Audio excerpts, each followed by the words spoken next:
Boa tarde, senhoras e senhores, como estão? Como estão todos? Espero que muito bem. Bem-vindos ao canal. Todo mundo preparado? E que notícia boa que a gente teve ontem. Boa em vários motivos.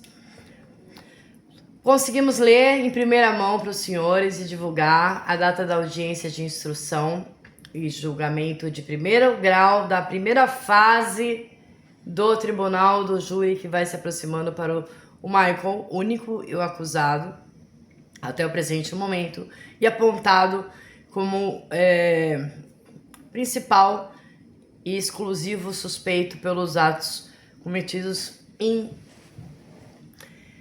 quando foram retirados e ao longo de todo o tempo que Vitória Regina ficou na mão de seus algozes. Digo algozes porque não acredito, nem nunca acreditei que ele seja o único e exclusivo. Quero muito saber quem fez isso. Então convidei os senhores para ler junto comigo os autos do inquérito. Nós sempre falamos autos. Autos significa livro, gente. É o papel em cima de papel, folha em cima de folha, que agora é digital. Então a gente vai usar esses termos. Coisas que são importantes a serem ditas. Nós temos de fontes extremamente seguras algumas informações que eu quero compartilhar. A primeira delas é que o Michael, o nosso alecrim dourado, está tentando fazer uma contraperícia digital de seu celular. Ele afirma veementemente que as fotografias alegadas como sendo dele não são. E para isso ele tem que fazer prova. Como nós não temos nenhum acesso e quem alega ter não compartilha conosco algumas informações sobre a defesa como a resposta à acusação, nós não sabemos quais foram os itens que foram permitidos, os itens que foram negados e os itens que não foram aceitos no processo. O que é importante que se diga? Prova tem tempo para chegar no processo. Já disse isso para os senhores lá no cardápiozinho da produção de provas ao Ministério Público, principalmente com uma audiência já designada. São duas as possibilidades possíveis. Caso a defesa de fato esteja produzindo provas que imagine vá necessitar de mais tempo além da data da audiência designada, ela precisa pedir dilação de prazo por risco de cerceamento de defesa e contrariar o contraditório e o devido processo legal criminal. Mas isso cabe à defesa. A nós, o que nós vamos fazer hoje? Eu deixei de ler os termos de declaração do Gustavo e de Ana Cristina, porque vou fazer um vídeo especificamente para ele. Nós estamos aqui no ônibus recapitulando, nós lemos as fases principais do que dizem respeito ao início das investigações do relatório apresentado na data de 28/2, e nós lemos os termos de declaração do Michael e assim também do Matheus. O senhor Luciano da Cruz, que é uma das testemunhas que aparece nos autos, ele aparece também. E por que eu digo seu nome? Porque ele não é só testemunha desses autos. Ele é do auto de investigação do processo da dona Edna, que não é segredo de justiça. Então, uma vez que os autos não são sigilosos, a divulgação dessas informações, ela tem caráter público e de importância e relevância social. Não são somente os grandes jornais e as grandes mídias que podem dar os exclusivos, entre aspas, que eles fornecem aos senhores. O acesso à informação pública e processual é de caráter e interesse social a todos da administração, da vigilância e observação dos atos praticados pela administração pública, pela seriedade e pela gravidade que lhes são imputados frente ao direito penal. O senhor Luciano, portanto, que deixou de ser lido, ele é a mesma testemunha que aparece somada de seu filho, Marcelo, que já foi divulgada por vários canais, entrevistas inclusive, como a da dona Edna. Então nós não tratamos aqui, porque quando nós formos falar sobre o processo da Edna, ele vai ser relembrado. Não se preocupem. Eu sou boazinha, eu não esqueço de ninguém não, gente. Então vamos lá. Hoje nós vamos ler. Olha, eu vou retomar porque são 2 depoimentos do Michael. Este daqui está nas folhas 34 do arquivo PDF e 44 do inquérito. Vamos lá? Papel e caneta na mão? Bora lá.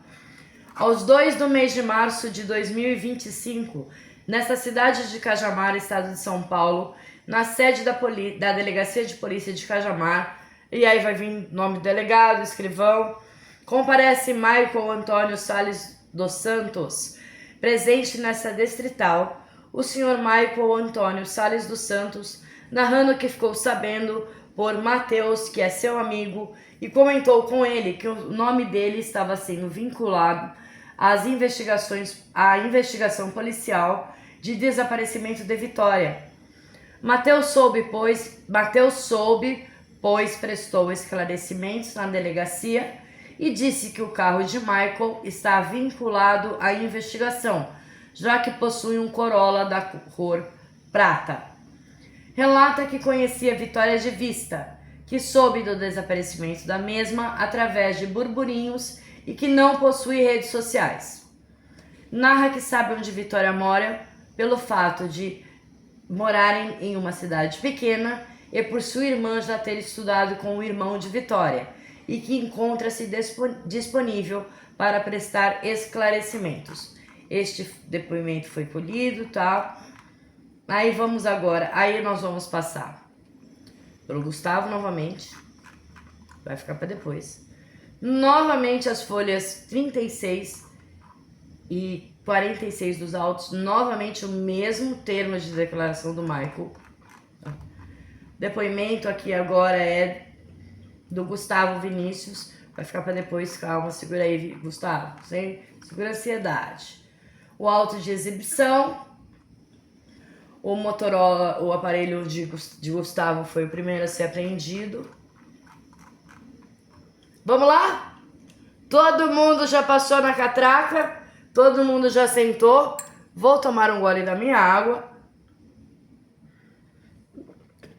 E vamos ler os termos de declaração de Rian, nosso querido segundo ocupante do ônibus. Tudo bom, Rian? Bora lá, filho. Aos 2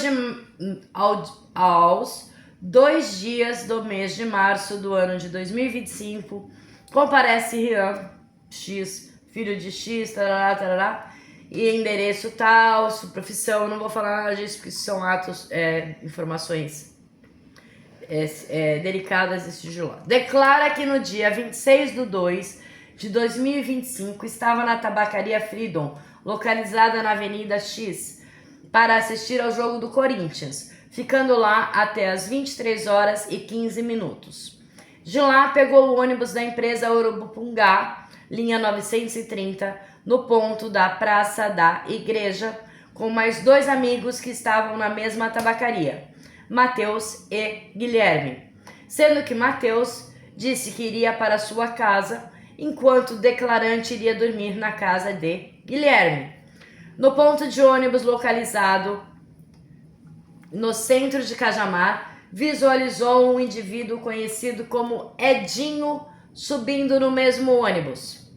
Informa que após aproximadamente 2 pontos, visualizou Vitória subindo no ônibus do ponto do Florim, juntamente com mais um rapaz conhecido como Fábio. Durante o trajeto, não percebeu qualquer movimentação que pudesse lhe gerar suspeita, apenas reparando que Vitória, também conhecida do declarante apenas de vista, estava mexendo no celular. Declara que desceu com Guilherme no ponto de ônibus da favela da Sapolândia, aproximadamente 7 pontos antes de Vitória. Este informou que não reparou em absolutamente nada, bem como não viu movimentação de qualquer veículo. Chegando até a residência de Guilherme, juntamente com ele, onde lá permaneceram. O declarante compromete-se a informar a eventual alteração de endereço, telefone e e-mail, bem como concorda com o recebimento de intimações e notificações por meio eletrônico de WhatsApp, telefone e e-mail. E nós temos a assinatura. Bora lá que agora a gente vai falar com o Edson. Lembrem? Vamos lá. Folha 44 do arquivo PDF, folha 51 do inquérito dos autos. Edson declara que no dia 26 de 2 de 2025, por volta das 22 horas e 35 minutos, saiu de seu trabalho na empresa X, pegando o ônibus fretado da empresa às 23 horas, o qual o deixou na Praça do Chafariz, aspas, centro de Cajamar, onde ficou aguardando o ônibus da empresa Urubupungá, linha 930, para arrumar até sua casa. Declara que reparou um homem de camiseta laranja e bermuda branca entre o trajeto da Praça do Chafariz e o ponto do Florim, subindo e sentando no banco do cobrador. Informa que esse trajeto foram 3 pontos, não sabendo ao certo qual deles que este homem subiu. Após, o ônibus chegou no ponto do Florim, onde visualizou Vitória subindo sozinha e indo para o fundo do ônibus. Declara que visualizou que no momento que o ônibus começou a pegar as estradas de terra, este homem de qualificação desconhecida foi para outro banco, um pouco à sua frente, ao lado direito. Adiante, informa que Vitória tentou descer no ponto do bar Dodoca, mas acredita que pelo fato do motorista ser novo naquela linha, este passou direto, deixando Vitória no bar do Pepo, o qual não é um ponto de linha. Salienta que o motorista perguntou a Vitória: "É aqui?" Com ela respondendo: "Pode ser aqui." Assim, Vitória desceu sozinha e tomou rumo o qual o declarante não reparou. Assim, o declarante informa que não viu qualquer carro ou pessoa ali que pudesse levantar suspeita e que após um ponto da Vitória, no ponto guarda, desceu o declarante com mais 2 rapazes, sendo que um deles é conhecido do declarante, no caso, Mateus. Pelo fato de conhecer Mateus, ali combinaram de ir para a praça que fica na frente da base da GCM, onde ficaram das 0 horas e 30 minutos até aproximadamente 1h10 da manhã do dia 27 de 2 de 2005, fumando ervinha e conversando. De lá, cada um foi para sua residência, sendo que Mateus seguiu sentido à escola, aspas, Demétrio, que fica ali próximo, enquanto o declarante seguiu sentido ao posto de saúde para pegar a ponte e chegar até sua casa. Durante o tempo que permaneceu na praça e o trajeto até sua residência, o declarante informa que não viu absolutamente nada ou ouviu algo que pudesse lhe causar suspeita. Sobre o homem de laranja que alegou o lugar que estava sentado, não sabe dizer em qual ponto este homem desceu. O declarante compromete-se a informar a eventual alteração de endereço, telefone e e-mail, bem como concorda com o recebimento de informações e intimações. Ok? Senhores, nem vou falar pra gente conseguir render o vídeo, porque eu ainda tenho que ler mais alguns aqui, peraí. Vamos lá. Aos 2 do mês de março de 2025, Fábio declara que no dia 26 do 2, no referido dia, encontrava-se na residência de sua namorada, X, situada no bairro Acampamento Florim. Indagado sobre a localização exata da residência, incluindo o nome e o número da rua, informou não se recordar no momento. Declarou que chegou à casa de sua namorada por volta das 15 horas, e ao sair em direção ao ponto de ônibus por volta das 23h45, não visualizou ninguém no local, pois esse se encontrava vazio. Em seguida, chegou um indivíduo desconhecido do depoente, que demonstrava comportamento estranho. Relata que tal indivíduo, ao avistar Vitória, aspas, parênteses, desaparecida, passou a encará-la de maneira anormal, sendo perceptível que não era uma pessoa conhecida da mesma.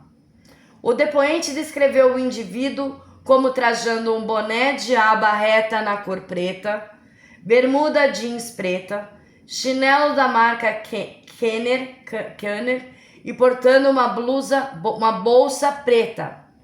Às 0h06, horário da chegada do transporte municipal, o depoente deu o sinal de parada. No momento do embarque, Vitória entrou primeiro, seguida pelo depoente, e por último, o indivíduo desconhecido. Informou que visualizou a vítima pagando a passagem com um cartão de bilhete único, enquanto outro indivíduo, que estava logo atrás, realizou o pagamento em dinheiro. Após a catraca, ao se dirigir para a parte traseira do ônibus, identificou o senhor Serginho, conhecido como, aspas, filho da Sônia, que estava sentado no assento do fundo à esquerda. Vitória sentou-se atrás do depoente à direita, e o indivíduo desconhecido sentou-se à frente da vítima, porém do seu lado oposto, ou seja, à esquerda. No total, havia 5 passageiros nos assentos traseiros do ônibus, todos desconhecidos do depoente, com exceção de Serginho. A primeira passageira não identificada desembarcou no ponto de ônibus do bairro Gurudeva, tendo como referência o depósito X. Na parada seguinte desceram 5 passageiros, entre eles Mateus, o único conhecido do depoente, que desembarcou no bairro da Sapolândia.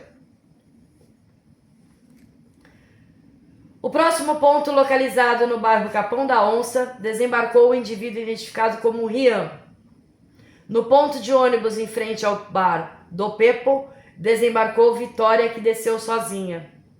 Já no ponto localizado em frente à Guarda Municipal de Cajamar, desceram o indivíduo que havia demonstrado comportamento suspeito em relação à vítima e outro indivíduo que o depoente conhecia apenas de vista. Por fim, declara que desceu no ponto do bar do Português. Questionado se percebeu algo que notasse suspeita no local do desembarque de Vitória, informa que nada viu.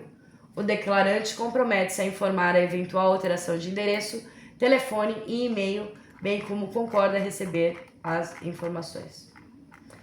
Aqui nós vamos ter agora, para fechar a questão do ônibus, o depoimento da Gabriela, a colega e declarante que estava falando com Vitória no dia dos fatos. Senhores, eu tô gravando meio que formato de live.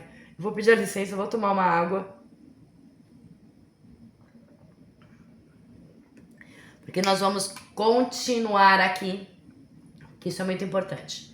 A Gabi declara que no dia 26/2/2025 estava conversando com Vitória por meio de mensagens através do aplicativo WhatsApp, que durante as conversas, às 23h30, Vitória enviou áudios dizendo que um veículo com alguns rapazes havia passado e gritado "Oi, vida!", o que inicialmente assustou Vitória.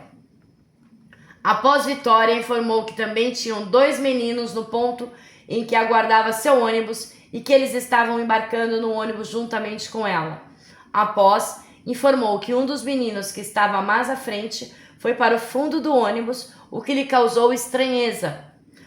Por fim, às 0h29, Vitória disse a depoente por áudio que nenhum desses havia descido no ônibus, descido com ela no mesmo ponto e que estava, aspas, de boa. Após esse horário, Vitória não realizou mais qualquer contato com a depoente. A depoente filmou a tela de seu celular, a tela de seu celular com todas as conversas e áudios, cedendo ao escrivão de polícia que digitou o presente depoimento para posterior juntada nos autos. Então, senhores, aqui a gente vai depois para o relatório 2 das investigações, onde nós vamos pausar e nós vamos conversar aqui agora. Bom, então o que nós temos? Nós temos até aqui o presente momento, dia 2/3 no processo, e nós já temos todas essas pessoas ouvidas. O Gustavo foi trazido, pois a Vitória pediu carona para essas pessoas e, ao que parece, informou para suas amigas e familiares. Por essa razão, eles trouxeram as informações para a primeira turma que fez a investigação da equipe Sul das investigações. Houve uma série de incongruências, foi quando a gente começou a ver aquelas reportagens do Dr. Aldo Galeano falando que pedindo a prisão do Gustavo, pedindo a prisão de outros investigados, pedindo a prisão do Michael. E por que isso foi acontecendo? Até onde a gente viu aqui, nesse término da oitiva dessas testemunhas e a elaboração do segundo relatório, a gente começa a perceber que todos os depoimentos dos ocupantes dos ônibus são extremamente delicados, sensíveis e sem estrutura ou solidez mínima. E isso não vai modificar ao longo dos atos do processo. Por que eu quero afirmar em 2 vídeos isso e por que eu trouxe essa situação à parte?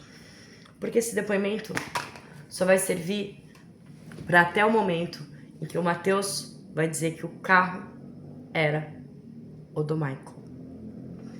E nós ouvimos bem o que foi dito aqui. Não foi isso que foi dito.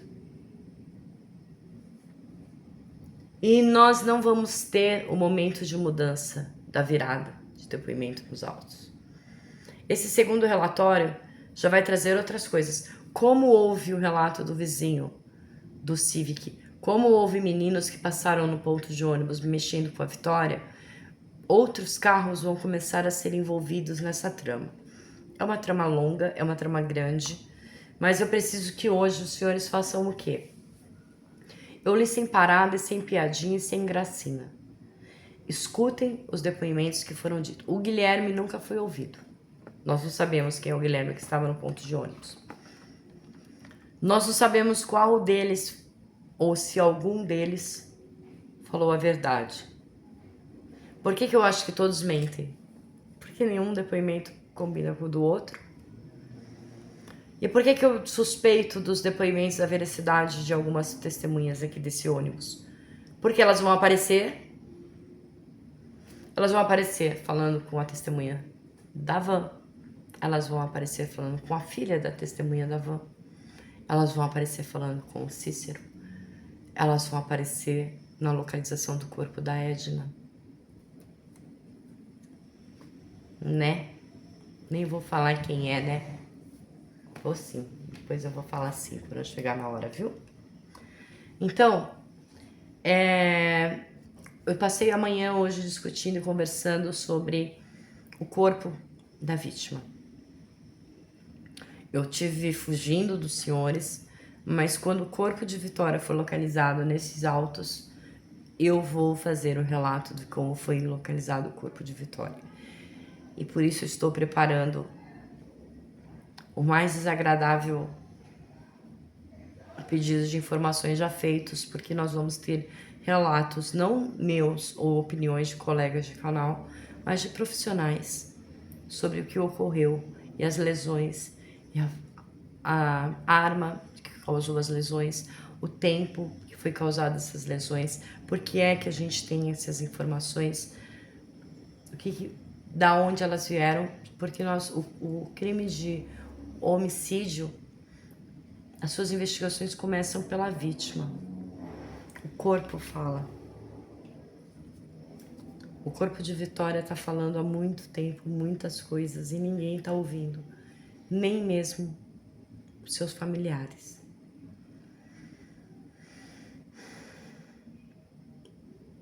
Eu vou trazer as folhas dos autos que nós vamos mencionar. Apresentem as folhas corretas ou que dizem ser falsas em confronto, porque não tem mais tempo nem paciência para esse tipo de briga, esse tipo de desvio de energia e foco principal das investigações. Nós temos 30 dias para tentar fazer com que alguém nos escute, porque pessoas que fizeram atos hediondos, odiosos e estão soltos.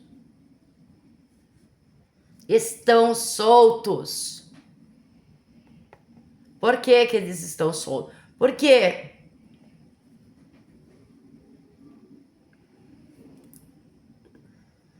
Por que que os atos mais inomináveis e odiosos foram tirados dos autos de Vitória?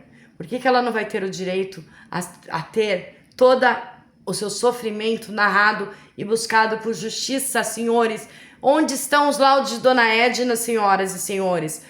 Já tenho o novo inquérito que foi instaurado. Ele é público. Senhores, eu não vou falar sobre vazamento de informações de autos que são publicados no Diário de Justiça. Não há sigilo sobre peças publicadas no Diário de Justiça eletrônico. Tudo que foi informado está sendo relatado. Por favor, escutem e reescutem os depoimentos que foram lidos. Se atentem, porque os senhores vão ver a partir do próximo vídeo, hoje amanhã, porque amanhã eu vou ler, eu vou fazer a leitura de como é que o Alecrim Dourado conseguiu ser preso. Conseguiu ser preso. E vai responder por um crime que se não conseguir provar a sua participação, porque tem sim a envolvimento nos atos, nós não conseguimos localizá-lo aos atos executórios, mas também não conseguimos retirá-lo dos autos. É de informação de que a perícia, a polícia... olha, até me gaguejo. É informação de que a família está procurando a realização de contraperícia de celulares e digitais para provar que aquelas fotografias imputadas ao Michael não sejam dele. Que corram, senhores, corram! A audiência está montada e a juntada de prova não é permitida após 48 horas anteriores à audiência. Peçam dilação de prazo ou juntem rapidamente esses documentos, se é que já não foram indeferidos na decisão lida ontem.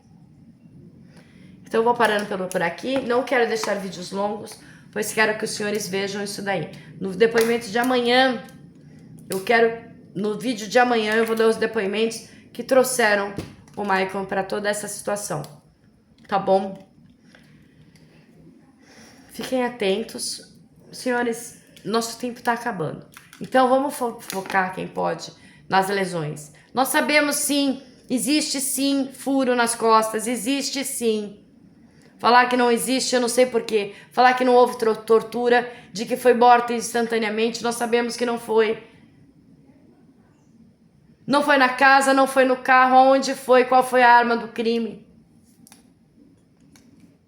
Onde estão as imagens que foram ditas como requeridas pela polícia no primeiro relatório? Onde essas imagens estão, senhoras e senhores? Então pensem comigo, por favor, se inscrevam no canal. Nós somos quase 6 mil inscritos.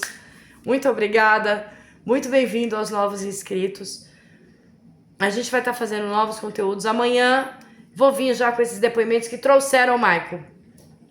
E aí nós vamos ver o casalzinho dourado, Gustavinho e Ana. Nós vamos ver os outros. Nós vamos ver todo mundo. E vamos ter que ver rápido, porque a audiência tá montando e a gente tem que fazer barulho. Tá bom? Pessoal,